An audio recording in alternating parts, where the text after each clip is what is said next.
আলেমদেরকে ফাঁসিতে ঝুলিয়ে হত্যা করা হয়েছে।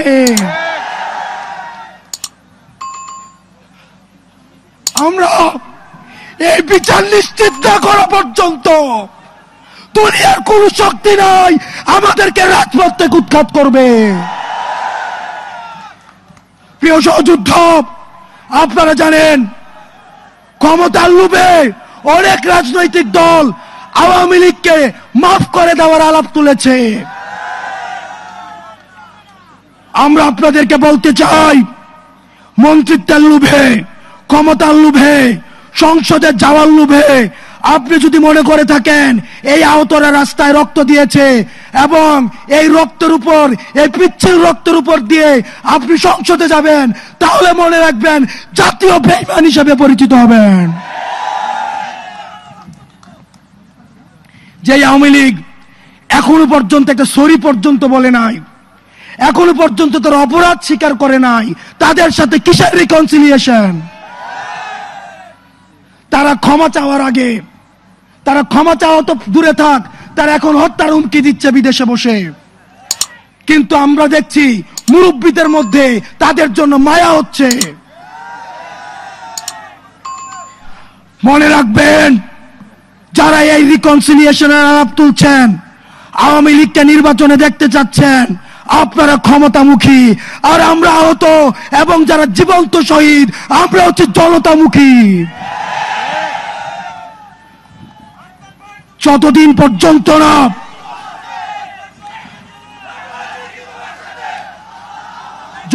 পর্যন্ত না আওয়ামী লীগের বিচার নিশ্চিত হবে, ততদিন পর্যন্ত আগে বিচারের প্রশ্ন। আমি মুরব্বীদেরকে বলতে চাই, যারা বিশেষজ্ঞ রাজনীতিবিদ আছেন, যারা রাজনীতি করছেন, আপনারা ক্ষমতায় যাবেন, গণতন্ত্র প্রতিষ্ঠিত হবে, ভোটাধিকার প্রতিষ্ঠিত হবে, এগুলোর জন্য আমরা আন্দোলন করেছি। কিন্তু আওয়ামী লীগের বিচার নিশ্চিতের পূর্বে তাদেরকে যদি আপনারা রাজনীতির ময়দানে ফিরিয়ে আনতে চান, তাহলে এই আহতদের রক্তের উপরে পাড়া দিয়ে আপনারা তাদেরকে মাঠে আনতে হবে। আমাদের এই পার্শ্ববর্তী দেশ, এখন বাংলাদেশ যাদেরকে জঙ্গি স্বীকৃতি দিয়েছে, তাদেরকে এখন পার্শ্ববর্তী ভারতে আশ্রয় দিচ্ছে।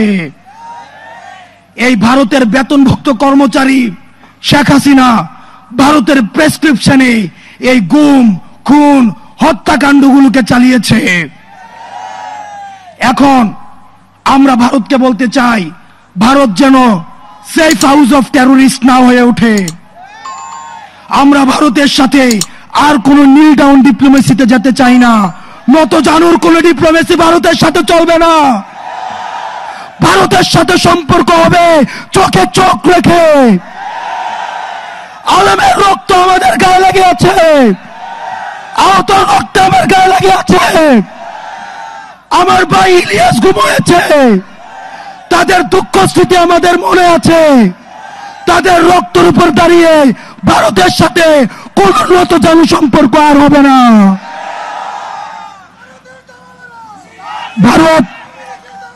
ভারতের সাথে আমাদের সম্পর্ক হবে ন্যায্যতার ভিত্তিতে, আমাদের ঈর্ষার ভিত্তিতে।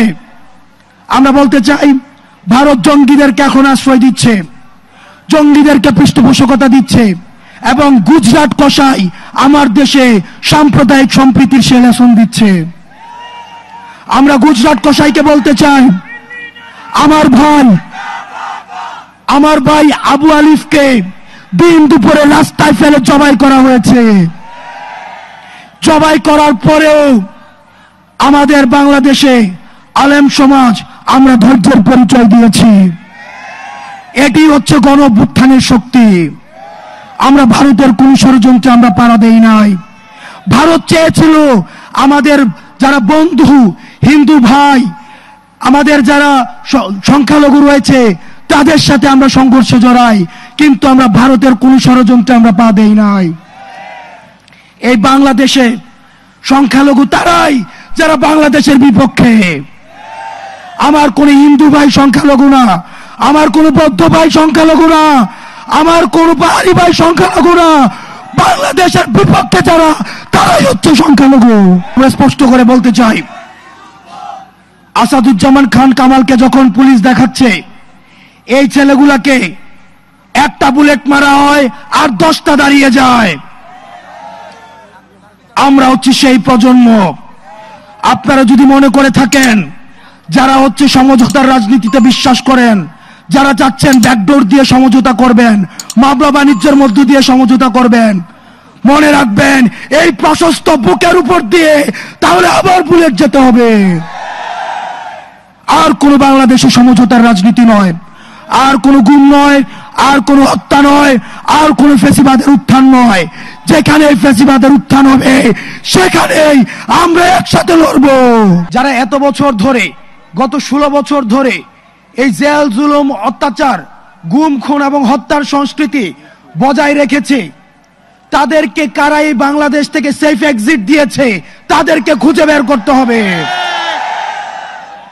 কাদেরকে ক্যান্টনমেন্টে আশ্রয় প্রশ্রয় দেওয়া হয়েছে, কারা এদের সাথে জড়িত তাদেরকে খুঁজে বের করতে হবে।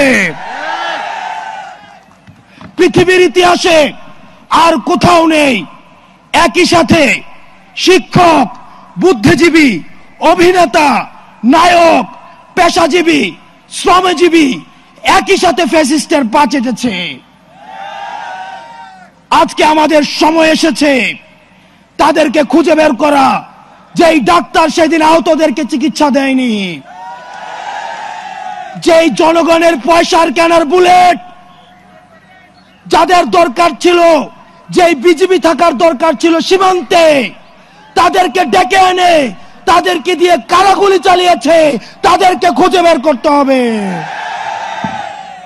আমার পুলিশ ভাইদেরকে কারা ব্যবহার করেছে তাদেরকে খুঁজে বের করতে হবে। যাদের কলম এই ফ্যাসিবাদের পক্ষে লিখেছে এই কলমগুলোকে ভাঙতে হবে। যেই যার জিহ্বা এই ফ্যাসিবাদকে সমর্থন জুগিয়েছে এই জিহ্বাগুলোকে আটকাতে হবে। যেই নায়ক, যেই অভিনেতা, যারা সিনেমা বানিয়েছে এই ফ্যাসিবাদের পক্ষে, লক্ষ লক্ষ কোটি দিস্তা কাগজ এই ফ্যাসিবাদের পক্ষে সমর্থন জুগিয়েছে, এই কাগজগুলোকে পোড়াতে হবে। প্রিয় সহযোদ্ধা, আমরা দেখেছি গত 16 বছরে আলেম ওলামাদেরকে, যারা গণতন্ত্রের পক্ষে কথা বলেছে, যারা গণতন্ত্রের পক্ষে কথা বলেছে তাদেরকে যখন জেলে নিয়ে যাওয়া হতো, তাদের কোমরের রশি বেঁধে তাদেরকে জেলে নিয়ে যাওয়া হতো। কিন্তু আমরা দেখছি আজকে যাদের হাতে 2000 শহীদের রক্তের দাগ লেগে আছে, তারা যখন জেল থেকে বের হয় মনে হয় শ্বশুর বাড়িতে পিকনিক করতে আসছে। আমরা খবর পেয়েছি ক্যান্টনমেন্ট গুলাতে, জেলখানা গুলাতে নাকি রাতের বেলায় ব্যাডমিন্টন খেলার আয়োজন করা হয়।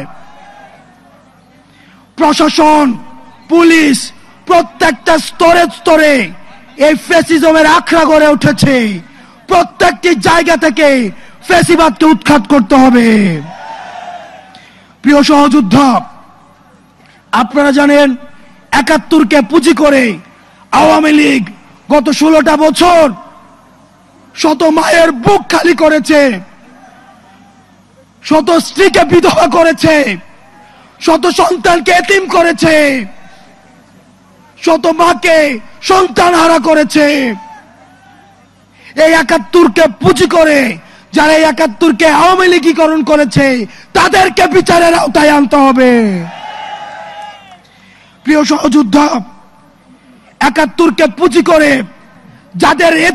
যাদের ইজ্জত লুণ্ঠন করা হয়েছে, যাদেরকে ফাঁসিতে ঝুলানো হয়েছে, যেই ফ্যামিলিগুলোকে মানুষের সামনে লজ্জিত করা হয়েছে, সেই ফ্যামিলিগুলোর ইজ্জত ফিরিয়ে দিতে হবে।